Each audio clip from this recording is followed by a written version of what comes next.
Everyone thinks they know how the Bible goes. As it turns out, though, there might be more to the sacred text than anyone realizes. Want to know how time travel factors into God's plan, or which biblical villain might actually be a hero? Keep watching to find out. The Bible is split into two main sections: the Old Testament, which also constitutes the Hebrew Bible, and the New Testament, which compiles the teachings of Jesus and serves as the foundation of the Christian religion. The Bible is also a collection of stories, songs, poems, letters, and apparent historical accounts. Basically, it's all over the place, and while many of the people and events discussed in the Bible can be verified by examining surviving documents and monuments, others can't. Some figures have long been mysterious, albeit backed up by more recent research. For example, until 1961, there was no historical evidence that Pontius Pilate actually existed. Some people believe there's insufficient evidence to support the idea that even Jesus Christ existed. The so-called Jesus myth theory suggests that Christ was invented along with most of the events in the New Testament. The earliest sources that refer to Jesus of Nazareth were written decades after the alleged events of the Bible took place, and these writings failed to provide any detailed evidence to support their versions of events. The Jesus myth theory argues instead that the Bible was written as a way to manipulate and control people, which would certainly change everything for the billions of people who have placed their faith in it. There can be little doubt that the Bible is kind of a confusing book. The good book was composed over the course of thousands of years in several languages, using different styles and forms, and codified via committees with their own competing agendas. The Bible may have had one editor, though: God. The theory that everything in the Bible was specifically dictated by God using his mysterious ways is an old one, and some scholars believe that God literally dictated the Torah to Moses letter by letter. This has given rise to various theories that the text of the Bible isn't just a symbolic compendium of God's laws and teachings, but also an incredibly complex code. Whoa. An 18th century rabbi named Elijah of Vilna argued that all of creation is encoded in the first 5 books of the Torah, including everyone who will ever live and the details of their lives. Scientists have even used a technique called equidistant letter sequence to spot strange language patterns in the Bible, which seem to reveal coded messages. Then again, this technique also yields hidden coded messages in Moby Dick and War and Peace. So unless God also dictated his will to Leo Tolstoy, it's probably fair to say the jury's out on this one. Most of us are familiar with the concept of reincarnation. This is the idea that when you die, you are reborn into a new life, usually without any memory of your previous existences. Many major religions, including Buddhism and Hinduism, hold reincarnation as one of their core tenets, but not Christianity. In the Christian church, you are given only one life. After that, you pass into the afterlife, where you are judged and sent either to heaven, hell, or possibly purgatory. You're never reborn again.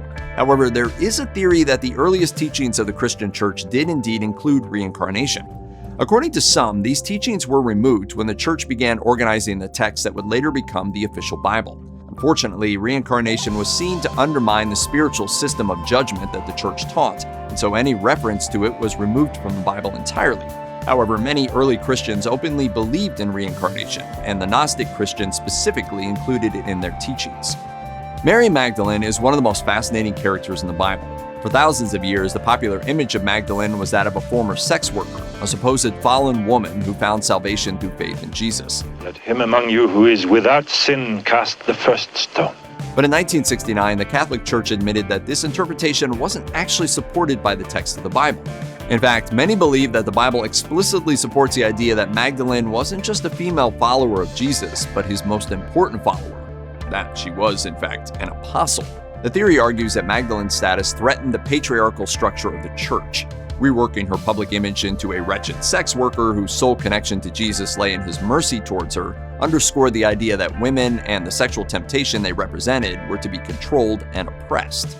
In fact, Magdalene's stature in the Bible has often been used to justify calls for women to be admitted to the priesthood. These calls were amplified when the church later admitted Magdalene had probably not been a sex worker at all. If the theory that Magdalene was an apostle gains further ground, it could change everything for the greater Christian church. If you've ever read Dan Brown's novel The Da Vinci Code or seen the movie adaptation, then you probably already know how this one goes. Who is she? My dear, that's Mary Magdalene. In this story, the terrible secret covered up by the Catholic Church is that Mary Magdalene wasn't simply a follower of Jesus. Rather, she was his wife, and after his death, she fled to what is now modern-day France and gave birth to his daughter. As it turns out, there are plenty of people who think that this might not be fiction. Indeed, there's a large gap of time in Jesus' life that we know almost nothing about, from when he was about 8 days old until he was in his early 30s. There's just one mention of Jesus during this time, as the Bible mentions that he traveled with his parents to Jerusalem when he would have been about 12. But an ancient document known as the Lost Gospel allegedly fills in some of Jesus' story. It tells us that he married Mary Magdalene and had 2 children with her. It's not the only reference to Jesus being married either. An ancient Egyptian scroll known as the Gospel of Jesus' Wife also alludes to his mysterious wife. The book of Revelation is one of the strangest parts of the Bible. It's written in a style completely different from the rest of the book. It's filled with horrifying imagery, and it follows a strange dreamlike logic. This has led to a wide variety of interpretations, with some arguing it's a coded description of events that were current at the time or events much further in the past. The most popular interpretation, however, is that the book of Revelation is about the apocalypse.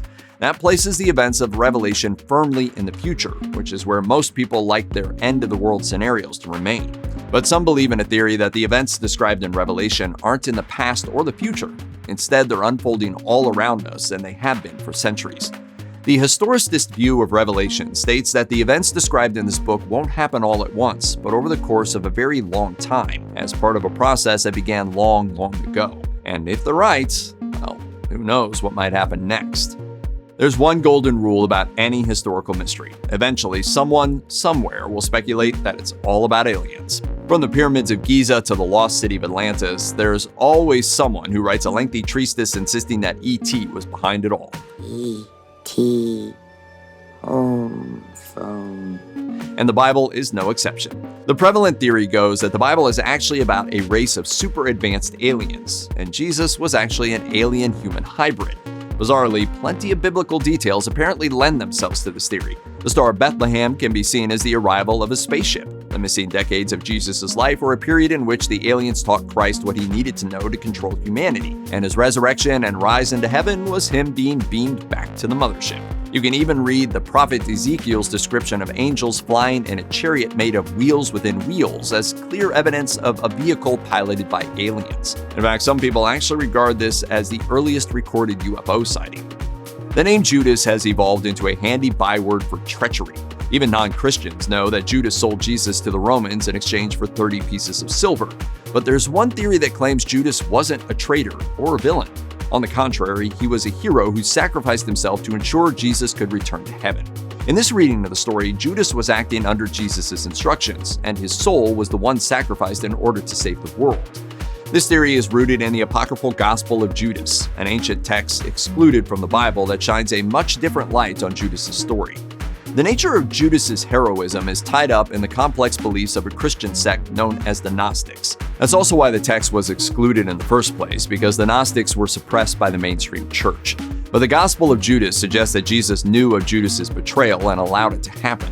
The Bible is actually somewhat ambiguous concerning Judas' status as a traitor. Jesus speaks warmly of him even in the midst of his betrayal, and the other apostles aren't exactly heroic either, abandoning Jesus at the crucial moment of his arrest. As with so many other elements of the Bible, the strength of Judas' character is very much open to interpretation.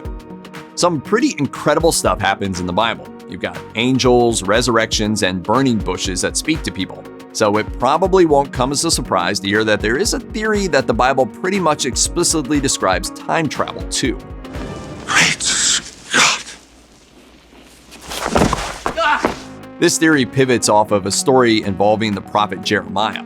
One day, Jeremiah is sitting with some friends and tells a young boy named Abimelech to go fetch some figs. So the kid goes to a nearby hill and promptly blacks out. When he wakes up, he's still a kid, but 62 years have somehow passed. It's worth pointing out that this particular story is apocryphal, meaning you won't find it in the Bible, as it's considered spurious by most modern Christian churches. Of course, a key factor in the time travel theory is the idea that God exists outside of time, as well as the notion that God can do anything he likes, including manipulating time when it suits him. The tale of Cain and Abel is one of the best-known stories in the Bible. The sons of Adam and Eve. Cain becomes jealous of Abel when God takes Abel's sacrifice in preference to Cain's. Enraged, Cain kills his brother, so God marks him and exiles him. The term mark of Cain comes from the story, generally used to convey shame and guilt.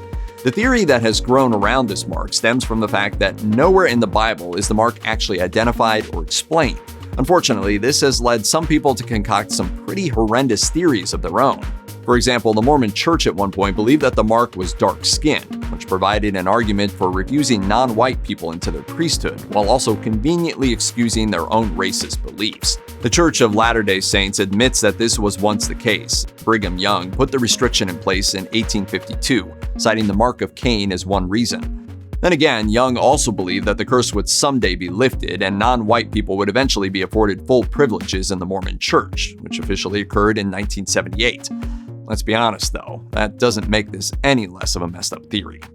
Check out one of our newest videos right here. Plus, even more grunge videos about your favorite stuff are coming soon. Subscribe to our YouTube channel and hit the bell so you don't miss a single one.